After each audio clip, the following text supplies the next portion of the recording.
안녕하세요. 축구 전문 기자 한준입니다. 세계적인 축구 미디어 중 하나죠. 블리처 리포트 축구판에서 아스널 유니폼을 입은 손흥민 선수의 합성 이미지를 공개해 논란이 되고 있습니다.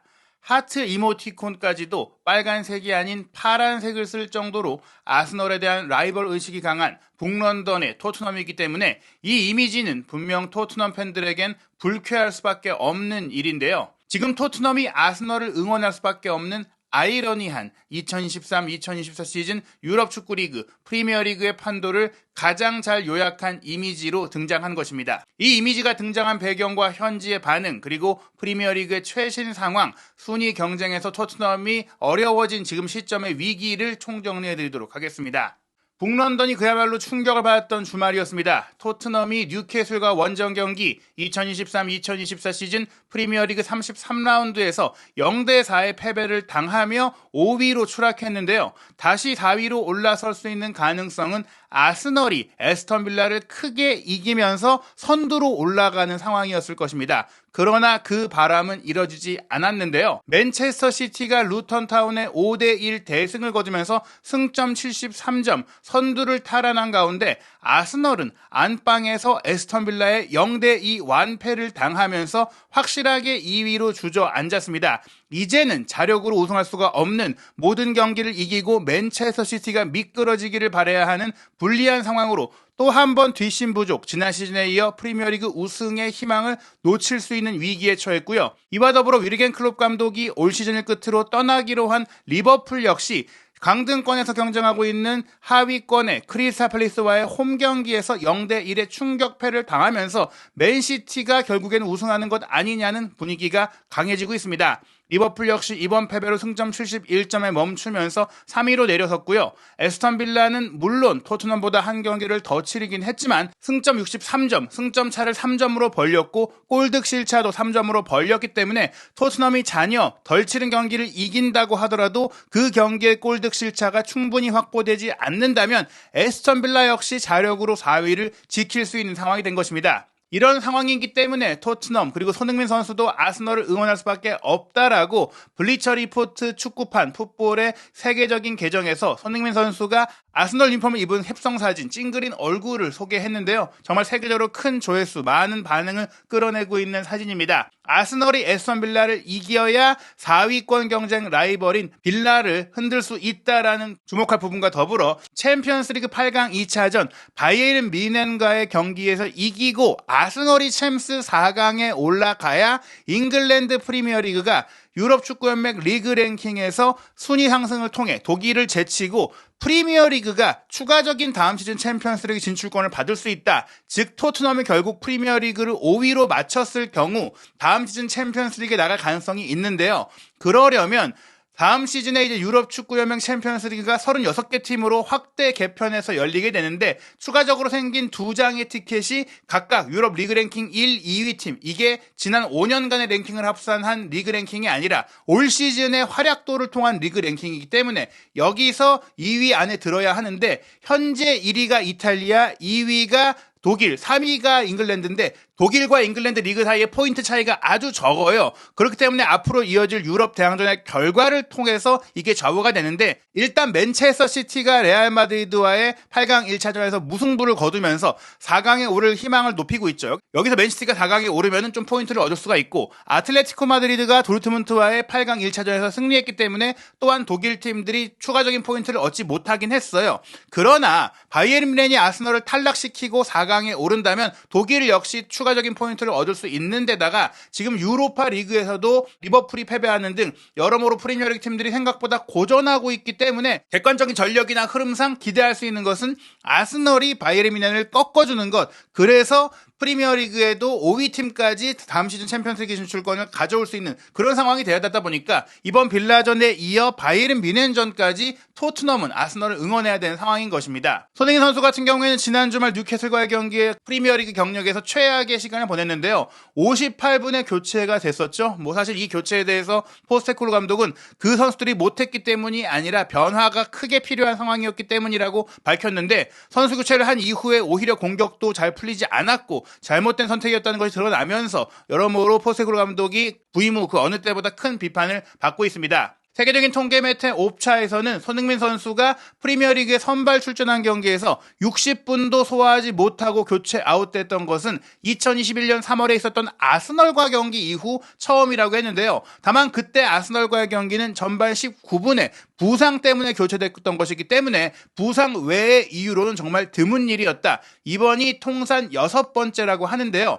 선발로 뛴 246경기 중에 240경기는 거의 대부분의 시간을 소화했다라는 겁니다. 그런데 그렇다면 부상 외의 이유로 조기 교체됐던 5경기 중에 이번 뉴캐슬전이 무려 3번째 뉴캐슬전이라고 합니다. 즉 지난 5번의 조기 교체 경기 중에 3경기가 뉴캐슬전이었다. 뉴캐슬이 손흥민 선수에게 좀 쉽지 않은 상대였던 것이 드러나는 기록입니다. 한편 손흥민 선수가 이날 경기 교체되면서 보였던 표정과 벤치에 들어가서 경기를 지켜보는 표정도 화제가 됐는데요. 경기를 이제 멍하니 지켜보면서 조금은 초점이 없는 표정을 보이면서 굉장히 좌절감을 느끼고 낙담한 모습. 물론 이것이 이제 팀에 대한 애정이나 팀에 대한 헌신이나 이런 앞으로의 희망을 체념하는 그런 것들은 아니겠지만 그 어느 때보다 현타가 온 듯한 이런 모습은 손흥민 선수에게 많은 생각, 앞으로 뭐 토트넘과의 재계약 협상이라든지 앞으로 팀 운영의 방향성이라든지 자신의 커리어라든지 어떻게 보면 그런 많은 것들을 고민할 수 있는 그런 패배가 아니었나라는 생각이 들었는데요. 사실 이 경기를 앞두고 영국의 TNT 스포츠와 가졌던 손흥민 선수의 뉴캐슬전 데뷔 인터뷰에서는 긍정적인 내용이 많았고 특히 포스테코글루 감독에 대한 기대감과 그와 함께하는 시간들에 대한 유익함을 이야기하긴 했었거든요. 지금까지 무리뉴, 콘테, 누누 감독 그리고 포체티노 감독 등 최고의 감독들과 함께했고 모두들 다른 스타일의 축구를 원했지만 포스테코글루 감독의 축구는 매일매일 더 흥미로워지고 있기 때문에 포스테코글루 감독을 위해 또 그가 원하는 축구를 위해 나 역시 더 발전하고 싶다라는 그 의지를 표명했었어요. 모든 선수들이 가능한 상대 골대에 가까운 상대 진영에서 플레이하기를 원하는 축구이기 때문에 재미있다라고 했는데요. 포체티노 감독도 그런 축구를 했었고 지금 토트넘이 그때와 가장 흡사한 모습인 것뿐 아니라 그때보다 더 좋은 모습이 아닌가라고 기대감과 만족감을 표하기도 했습니다. 그러면서 포스테코글루 감독이 경기 중에나 또 훈련 중에 정말 화를 내고 소리를 지르고 마음에 안 드는 게 있으면 정말 따끔하게 이야기하는 모습도 있다라고 했는데요. 오히려 손흥민 선수는 그런 모습이 좋다. 자신이 해야 할 일을 깨닫게 해주고 매우 규율을 엄격하게 해주고 까다롭게 팀을 다루고 있다. 그게 나에겐 매우 중요하다. 철저한 규율, 물론 자유롭고 즐겁고 밝은 분위기도 중요하지만 팀은 결국, 축구는 결국 이기기 위해 철저한 규율이 필요하다라고 강조하면서 그런 점에 있어서 포스테코글루 감독이 긍정적이고 도전적인 축구를 하면서도 규율을 강조한다는 점에 있어서 10개월 동안 그와 함께 일하면서 굉장히 많은 것을 배웠고 기대가 된다 이런 얘기를 했거든요. 그러한 가운데 이번 경기의 아쉬운 결과와 내용은 분명히 여러 가지로 손흥민 선수가 많은 것들을 고민하게 만들었을 수 있을 것 같은데요. 다음 시즌 토트넘이 챔피언스리그 진출권을 얻지 못한다면 손흥민 선수의 커리어에 있어서도 큰 변화가 있을 수 있는 가능성을 결코 배제할 수 없는 것입니다. 현재 프리미어리그 순위 경쟁은 이번 33라운드 결과를 통해 말씀드린 대로 맨시티의 연속 우승이 매우 유력한 흐름으로 가고 있어요. 승점 차가 거의 나지 않던 맨시티, 아스널, 리버풀이었고 그중에도 맨시티가 조금 처지는 느낌이었는데 결국 이번 라운드에서 아스널과 리버풀이 나란히 패배하면서 맨시티가 승점 2점 차의 선두로 올라섰거든요. 리버풀 같은 경우는 무려 팰리스와의 경기 21개의 슈팅을 때렸지만 6개밖에 유효 슈팅이 되지 못할 정도로 결정력이 좋지 않았습니다. 볼 점유율이 70%에 가까웠지만 빅찬스는 4대4로 동률이었고 또한 크리스탈 팰리스도 역습 축구를 하면서도 8개의 슈팅과 5개의 유효 슈팅 그리고 거기서 4개의 빅찬스 중에 한 골을 넣은 거니까 요행으로 골을 넣었다기보다는 경기 운영을 잘했다고 봐야 될 것 같고요. 사실 올 시즌에는 아스널이 2024년 들어서 프리미어리그 무패 행진을 달리면서 연전 연승으로 이번엔 정말로 우승하지 않겠느냐라는 전망들이 있었어요. 심지어 맨시티와의 원정 경기도 0대0 무승부를 끌어낸 것은 적진에서 승점을 얻어온 맨시티가 추격하고 올라갈 수 있는 추월하고 1위로 올라갈 수 있는 가능성을 차단했던 결과였는데 에스턴 빌라와의 경기 0대2 패배로 올해 첫 패배를 당하면서 스스로 미끄러지고 말았습니다. 또 하나 주목할 점이 리버풀의 위기가 지금 이 한 경기에 갑자기 찾아온 게 아니라는 점인데요. 이 경기를 치르기 전에 있었던 유로파리그 8강 1차전에서 리버풀은 아탈란타에게 0대3의 완패를 당했는데 이 경기 역시 안방인 안필드에서 당한 패배입니다. 안필드에서 강하다는 평가를 받아왔던 리버풀, 특히 홈 관중들의 열기를 힘입어 홈에서는 기적을 만들던 팀인데 홈에서 연속 패배를 당한 것이고요. 최근 경기 한 달 사이의 결과를 보면 승리가 2번밖에 없습니다. 지난 3월 18일에 있었던 맨체스터 유나이티드와의 FA컵 경기는 맨유가 한 명이 퇴장 상황임에도 불구하고 3대4의 패배로 탈락하면서 올 시즌 클롭 감독과 함께 전관왕을 노리던 흐름에 타격을 입게 됐고요. 이후 리버풀은 최근 부진한 브라이튼의 2대1 승리, 셰필드의 3대1 승리로 연승하는 것 같았지만 프리미어리그 맨유와의 재대결에서도 2대2로 비겼고 그 뒤 이번 연패까지 최근 3경기 연속 무승의 늪에 빠진 것입니다. 게다가 앞으로 리버풀의 일정도 만만하지 않은데요. 웨스트햄을 완파한 풀럼과의 원정 경기, 특히 최근 풀럼이 강팀의 강한 모습을 보이고 있기 때문에 얕볼 수가 없고요. 에버튼은 강등권에 있지만 승점 삭감 문제 때문이었거든요. 게다가 머지사이드 지역 라이벌이기 때문에 이 경기는 에버튼의 객관적인 전력과 관계없이 리버풀에게는 어려운 경기가 될 수 있고, 또한 연달아 이어지는 원정 경기 웨스트햄과의 경기인데 웨스트햄도 노골적인 역습 축구로 이렇게 리버풀처럼 뒷공간을 많이 남겨두는 팀에는 강한 데다가 이후에는 토트넘, 에스턴 빌라, 울버햄튼, 즉 남아있는 리버풀의 프리미어리그 6경기 중에 승리를 장담할 수 있는 경기가 단 한 경기도 없기 때문에 클롭 감독이 자신의 리버풀 마지막 시즌에 전리품 없이 카라바오컵 우승을 차지하긴 했지만 좀 아쉬운 마무리를 하게 될 위기에 처한 것입니다. 리버풀 같은 경우 팰리스와의 경기 전반 14분에 선제골을 내준 과정에서도 너무나 쉽게 허물어졌어요. 왼쪽 하프 스페이스에서 왼쪽 사이드로 이어진 공, 미첼이 사이드에서 오버래핑하면서 이어받은 공을 날카롭게 문전으로 컷백 연결한 것, 에제가 논스톱 슈팅으로 연결했는데 이렇게 4명의 선수가 패스를 원터치로 이어갈 때 리버풀 선수들이 멀뚱히 지켜만 보고 바라만 보고 압박하지 못했습니다. 이러한 모습은 아탈란타와의 유로파리그 8강 1차전에도 그대로 드러났는데요. 웨스트햄에서 실패했지만 이탈리아로 돌아가면서 다시 한번 부활하고 있는 스카마카가 전반 38분과 61분에 나란히 오른쪽에서 올라온 크로스를 논스톱 슈팅으로 마무리했거든요. 전반전 같은 경우에는 컷백을 이제 뒤에서 달려들어오면서 마무리했고, 후반전 같은 경우에는 높게 올라온 크로스 패스를 뒷공간으로 빠져들면서 오프사이드 트랩에 걸리지 않으면서 밀어 넣었는데, 이 두 과정에서 모두 팰리스전처럼 리버풀 수비의 밀도가 너무나 떨어진 모습을 볼 수 있겠고요. 마지막 83분 같은 경우에는 공격을 펼치다가 엔도가 상대의 전방 압박에 공을 자기 지형에서 빼앗긴 이후에 이어진 신속한 역습에서 다시 한번 사이드로 공을 빼고 그 뒷공간으로 패스를 연결하는 과정, 사이드로 갔다가 중앙으로 들어오는 이 단순한 전환 플레이를 리버풀 선수들이 전혀 대응하지 못한 채 실점하는 그런 상황이 나왔습니다. 즉 리버풀의 팀 자체가 무너졌다고 볼 수 있겠는데요. 이러한 상황은 아스널도 비슷했습니다. 아스널 같은 경우 에스턴 빌라와의 경기 세부 기록을 보면 기대 득점에 있어서 1.62골로 1.05골이었던 빌라에 비해 더 골을 넣을 확률이 높았다라는 평가가 나왔어요. 하지만 점유율은 51대 49로 팽팽했고 슈팅 숫자는 18대 11로 앞섰으나 유효 슈팅은 4대 2였습니다. 즉 아스널의 결정력이 좋지 않았다는 것이고, 에스턴 빌라는 2개의 유효 슈팅을 모두 득점으로 기록하는 놀라운 효율성을 보인 것인데요. 아스널이 전반전 실시간 공격 위협도에서는 굉장히 지배적인 경기를 했지만 결정력이 좋지 않았고, 후반전 초반에는 완전히 총공세를 펼쳤는데 그러다가 역습을 당할 때마다 흔들리기 시작했어요. 그리고 선수 교체가 있을 때마다 오히려 경기력이 향상된 것은 에스턴 빌라였는데요. 84분 리카디뉴가 왼쪽 측면에서 오버래핑한 이후 올린 크로스 패스를 문전에 있던 모든 선수들이 빠뜨리면서 에스턴 빌라가 선제골을 넣게 됩니다. 골키퍼 라야도 뛰쳐나왔는데 이 공을 건드리지 못했고, 달려들었던 에스턴 빌라 공격수들도 빠뜨리긴 했지만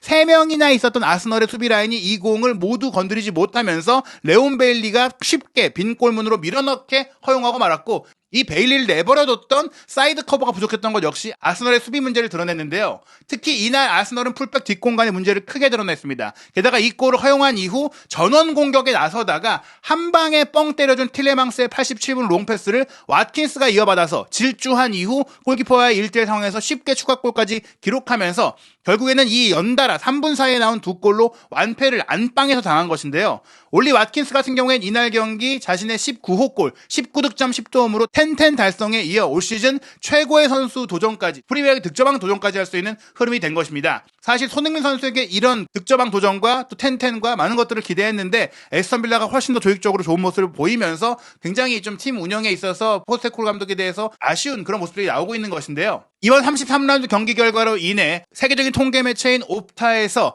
슈퍼컴퓨터를 통해 분석한 우승 경쟁 확률에 있어서는 맨시티의 우승 확률이 무려 70.1%까지 높아졌습니다. 이번 라운드 전까지만 하더라도 맨시티가 그래도 높긴 했어요. 40.6%, 그리고 아스널이 30.3%, 리버풀이 29.1%로 큰 차이들이 나지 않았는데 이번 라운드 결과로 압도적인 차이로 벌어진 겁니다. 아스널의 우승 가능성은 이제 18.3%까지 떨어졌고 리버풀은 11.7%까지 낮아졌습니다. 낮아졌어요. 그런데 4위 경쟁에 있어서도 차이가 크게 벌어졌습니다. 에스턴 빌라와 토트넘이 비등비등했고 오히려 토트넘의 4위 가능성이 더 높게 점쳐졌던 게 32라운드까지의 결과였는데 이제는 에스턴 빌라가 69.4%까지 치고 올라왔고 토트넘의 가능성은 30%가 채 되지 않습니다. 토트넘은 5위로 시즌을 마칠 가능성이 높다라고 65%의 가능성이 나왔고 뉴캐슬이 47.7%로 6위. 그런데 뉴캐슬이 5위를 차지할 가능성도 거의 없다라는 전망이 있다가 이번 두 팀 간의 맞대결 결과로 인해 뉴캐슬의 5위 확률도 3.1%로 조금 높아졌습니다. 그런데 실제로는 확률이 더 높을 수 있다고 생각이 돼요. 왜냐하면 잔여 일정의 난이도 때문인데요. 토트넘 같은 경우에는 맨시티의 FA컵 준결승 일정으로 인해 34라운드 경기가 연기됐어요. 그러다 보니까 뉴캐슬이 만약 4월 25일 목요일 새벽 4시 크리스탈 팰리스를 상대로 한 원정 경기를 이기고 4월 27일 토요일 밤 11시 먼저 치를 셰필드와의 경기까지 이긴다면 승점 6점을 얻게 되니까 현재 승점 차이가 10점으로 벌어져 있지만 승점 차이가 4점으로 좁혀집니다. 그런 상황에서 토트넘이 아스널과 북런던 더비를 4월 28일 일요일 밤 10시에 치르게 되는데 이 경기 승리를 장담할 수 없는 어려운 경기죠. 그런데 이어서 5월 3일 첼시, 5월 6일 리버풀과의 연속 경기가 이어져요. 이 경기까지 다 이기지 못한다면 뉴캐슬이 5월 4일에 번리를 이길 경우 토트넘과 뉴캐슬의 승점 차이가 1점으로 좁혀집니다. 그리고 5월 11일 밤 11시에 동시에 열릴 이번 라운드는 토트넘이 번리를 상대하기 때문에 이길 수 있는 가능성이 있지만 이후 맨시티전을 만약에 패배한다면 뉴캐슬이 연승을 이어갈 경우 정말 뉴캐슬이 5위, 토트넘이 6위까지 추락할 수 있는 가능성이 있어요. 다만 뉴캐슬 역시 부상자가 많기 때문에 이 모든 경기를 이긴다고 가정하기는 어려우니까 그래도 토트넘이 5위를 차지할 가능성은 뉴캐슬보다 높다. 왜냐? 토트넘이 번리전 그리고 셰필드전만 확실하게 잡아도 뉴캐슬이 남은 6경기를 모두 이기기까지 어려우니까 특히 맨유전이나 최종전인 브렌트포드의 원정 경기 같은 경우에는 승점을 잃을 가능성이 있기 때문에 아슬아슬하게 토트넘이 5위 정도는 차지할 수 있겠지만 5위가 됐을 때도 챔피언스리그에 나갈 수 있을지 여부는 아스널이 바이에른 뮌헨을 잡아줘야 된다. 그래서 4월 18일 목요일 새벽 4시에 있을 바이에른 뮌헨과 아스널의 챔피언스리그 8강 2차전은 바이에른 뮌헨의 한국 대표 수비수인 김민재 선수가 있지만 손흥민 선수 입장에서는 아스널이 승리하는 게 현재 토트넘의 상황엔 더 이로울 수 있는 정말 난처한 상황이라고 볼 수 있겠습니다. 아스널과 울버햄튼의 4월 21일 일요일 새벽 경기는 황희찬 선수가 부상해서 복귀했기 때문에 또한 활약이 기대되는 경기이고요. 이어서 아스널과 첼시, 토트넘과 아스널의 경기 등 빅매치들이 이어집니다. 또한 맨유와의 경기까지 아스널 역시 잔여 일정들이 결코 쉽다고 할 수 없는데요. 프리미어리그 순위 경쟁 2023-2024 시즌의 마지막 한 달이 찾아왔습니다. 이 경기들 과연 어떻게 펼쳐질지, 손흥민 선수의 운명, 토트넘의 다음 시즌 유럽 대항전 참가는 어떤 대회로 결정될지, 손흥민 선수의 커리어에 큰 변수가 될 수 있는 이 마지막 한 달의 경기 소식, 한준TV 구독, 좋아요, 알림 설정을 통해 빠르게 올라오는 최신 영상 놓치지 않으시기 바랍니다.